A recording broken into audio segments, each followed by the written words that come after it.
Mari kita perjelas satu hal. Meskipun menyenangkan untuk membaca berbagai artikel di arsip SCP, kita harus meluangkan waktu sejenak untuk mengakui bahwa itu semua menyenangkan. Organisasi SCP, semua entitas dan objek, makhluk dan orang, tempat dan cerita yang terkait dengan mereka hanyalah cerita. Fiksi yang dibuat oleh penulis situs web wiki online. Semuanya dirancang untuk menjadi sedikit hiburan yang tidak berbahaya. Tapi bagaimana jika itu berbahaya? Bagaimana jika karakter dalam dunia arsip SCP entah bagaimana tahu bahwa mereka telah dibuat oleh penulis SCP Wiki? Apa yang akan terjadi jika fiksi sadar bahwa itu sebenarnya fiksi? Tanyakan pada diri sendiri. Apakah kamu ingin tahu jika duniamu, hidupmu, semua yang pernah kamu lihat atau ketahui hanyalah fantasi? Kalau jawabannya tidak, maka kamu harus berhenti menonton video ini sekarang juga. Tapi kami akan memperingatkanmu, hanya karena kamu tidak tahu tentang sesuatu tidak semerta-merta menghilangkan kebenarannya. Masih ingin mencari tahu apa yang terjadi? Bagus, maka kamu perlu mendengarkan tentang SCP-001. Pertama-tama, yang mana dari berbagai SCP-001 yang sedang kita bicarakan? Siapapun yang mencari SCP paling awal akan segera menemukan bahwa ada banyak entitas dan anomali berbeda yang berbagi nomor itu. Ada beberapa alasan di alam semesta untuk ini. Salah satunya adalah bahwa semua anomali ini ditemukan pada hari-hari awal organisasi SCP sebelum sistem penomoran mereka saat ini diperkenalkan.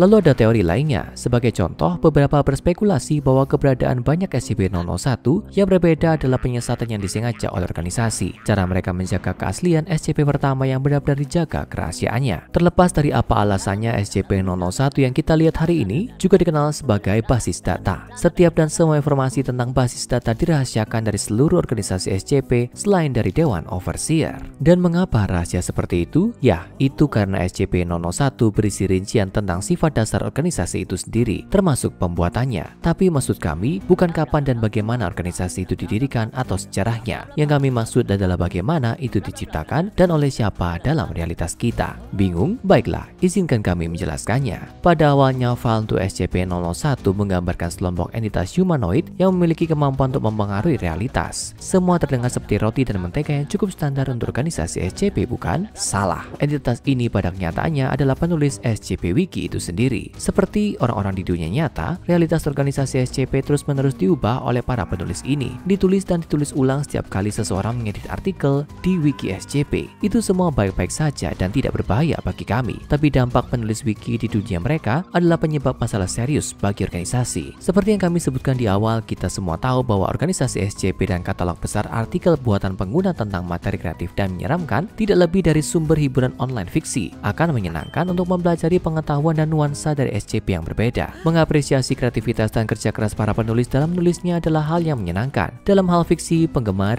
cerita independen, SCP asli, atau bahkan video animasi yang didedikasikan untuk menjelaskannya, itu bahkan dapat menginspirasi dan mendorong upaya tertulis kita sendiri. Tapi, pada akhirnya, dengan semua perkataan dan perbuatan, kita semua tahu bahwa organisasi SCP adalah murni fiktif. Apa yang tidak kita sadari adalah bahwa organisasi juga mengetahuinya. Berisi beberapa informasi dari dalam arsip mereka sendiri. Basis data berisi semua yang diketahui organisasi tentang dunia nyata kita. Ini mencakup segala sesuatu tentang penulis sebenarnya dari SCP Wiki. Dan kamu pikir Deadpool adalah meta? Karena SCP Wiki memiliki artikel dari banyak penulis kreatif yang berbeda. Kemungkinan besar, detail setiap artikel baru mungkin tidak selalu sejalan dengan setiap artikel sebelumnya. Untuk waktu yang lama ada banyak diskusi di antara penggemar setia SCP mengenai kanon situs web. Maksud kami bukan senjata besar yang meluncurkan bola logam. Ketika kami mengatakan canon, yang kami maksudkan adalah semua peristiwa dan cerita yang dianggap sebagai bagian resmi dari kisah yang sedang berlangsung dari organisasi SCP. Masih bersama kami sejauh ini? Karena ada begitu banyak penulis dan artikel di wiki, kanon arsip SCP sedikit tidak konsisten. Dan itu bagus bagi kami karena kami tahu tidak ada yang nyata. Tidak harus semua urut asalkan cerita yang bagus sedang diceritakan. Tapi inkonsistensi ini, semua celah kecil perbedaan, itulah yang membuat organisasi sendiri menyadari bahwa mereka benar-benar hidup dalam fiksi. Dengan kata lain, SCP-001 adalah jendela organisasi SCP melalui apa yang akan kita alami sebagai dinding keempat. Dinding keempat adalah penghalang metafora yang memisahkan apa yang kita ketahui nyata dari apa yang kita ketahui sebagai fiksi murni. Dengan kata lain, itu adalah garis antara penonton dan fiksi yang mereka tonton, ujung panggung atau kaca layar televisi. Dan organisasi SCP menatap melalui dinding keempat itu, melihat ke arahmu dan saya. Itu benar, bukan hanya para penulis yang disadari oleh organisasi, tapi kita semua. Menurut peneliti mereka sendiri, organisasi telah menentukan bahwa kita, penonton dan penulis, ada dalam suatu yang dikenal sebagai lapisan alfa. Apa itu lapisan alfa? Nah, bayangkan realitas kita, dunia dan alam semesta seperti yang kita kenal adalah sepotong roti. Ini analogi yang aneh kami tahu, tapi tetaplah bersama kami. Nah, gambar dunia fiksi dari organisasi SCP sebagai potongan lain roti di bawah kita. Di antara dua itu dapat menjadi apapun yang kamu suka. Tapi intinya adalah bukan dunia adalah sandwich. Intinya adalah bahwa kita ada di lapisan realitas di atas dari SCP Wiki dan mengisi yang membuat realitas dan fiksi itu terpisah. Jadi, seperti yang kami sebutkan, organisasi mengetahui adanya penulis dan pembaca SCP Wiki dan ini termasuk kamu. Tapi penulis Wiki adalah fokus utama basis data. Bagaimanapun para penulislah yang bertanggung jawab untuk menciptakan dunia fiksi tempat organisasi SCP berada. Apapun yang menjadi bagian dari narasi dunia itu, setiap artikel, setiap kisah, setiap SCP baru yang diterbitkan, bahkan bagian dari Wiki yang dihapus atau ditulis ulang, semuanya berdampak pada alam semesta organisasi. Ketika penulis menautkan SCP baru mereka ke SCP yang sudah ada sebelumnya atau membuat koneksi ke kelompok kepentingan seperti Gereja Dewa Perusak atau Koalisi Gaib Global, tulisan mereka akhirnya membuat perkembangan yang lebih substansial dari keseluruhan narasi. Dan semua itu berakhir di basis data. Pembaca SCP Wiki di sisi lain adalah bagian yang lebih kecil dari SCP-001,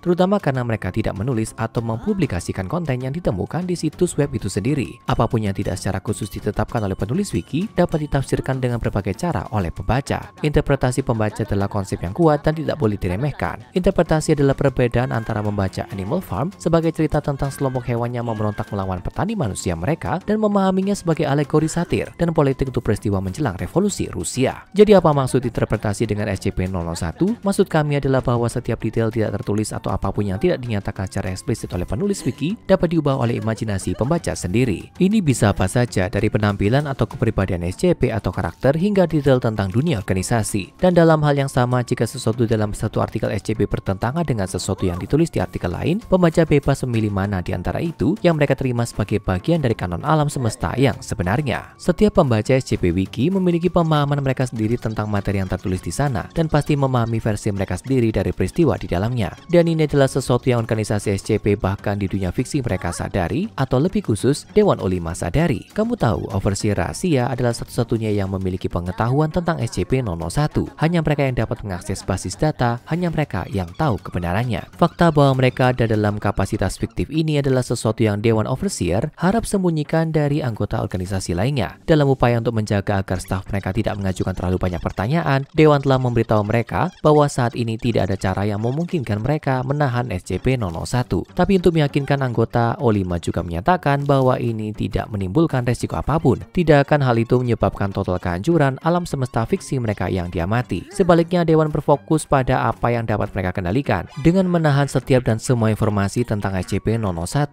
tidak ada tentang basis data atau kebenaran yang ditahannya yang pernah lolos dari Komando O5 dalam keadaan apapun. Semua informasi tentang SCP-001 atau apa yang ditahannya disimpan dalam bentuk transkripsi sangat rahasia di lokasi yang tidak diketahui. Kunci yang diperlukan untuk mendeskripsi data ini adalah kode sandi yang dibagi menjadi 3 bagian. Kunci ini kemudian dihafal oleh anggota Dewan O5, masing-masing menghafal bagian berbeda dari kode sandi. Itu hanya dapat diakses jika setiap anggota Dewan dengan suara bulat setuju bahwa itu mutlak diperlukan. Dan bahkan ketika mereka mendeskripsi informasi tentang SCP-001, itu tetap hanya untuk mata Komando O5 dan hanya mata mereka saja. Setiap anggota organisasi SCP yang tertangkap membocorkan data tentang SCP-001 harus ditahan dengan cara apapun yang diperlukan. Ini juga termasuk jika seorang anggota mencoba untuk merilis informasi rahasia ini melalui spionase, kebocoran psikis, atau metode licik lainnya. Peneliti organisasi bahkan dilarang melakukan penyelidikan mereka sendiri terhadap sifat SCP-001 atau data yang ditahannya. Jika seorang anggota staf tingkat yang lebih rendah entah bagaimana menemukan kebenaran bahwa seluruh organisasi hanyalah sebuah fiksi, maka orang itu akan berada di bawah kekuasaan figur paling senior di Dewan O5. Terserah tokoh senior itu untuk memutuskan nasib anggota staf. Siapapun dengan izin atau status yang cukup tinggi dalam organisasi yang mengetahui tentang SCP-001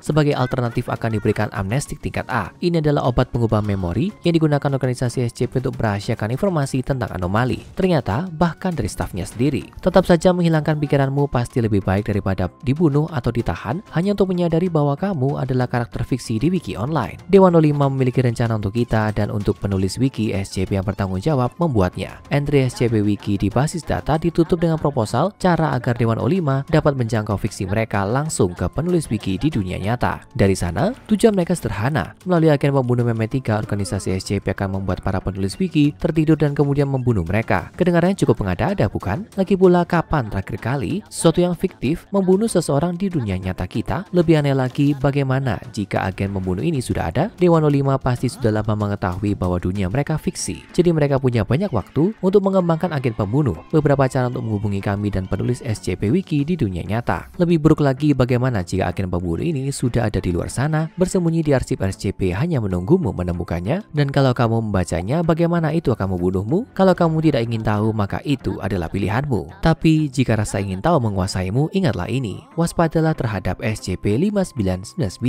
Untuk melanjutkan ceritanya, tonton SCP terakhir, SCP-5999, disinilah aku mati. Dan untuk informasi lebih lanjut tentang SCP-001, tonton SCP-001, manakah 001 yang asli?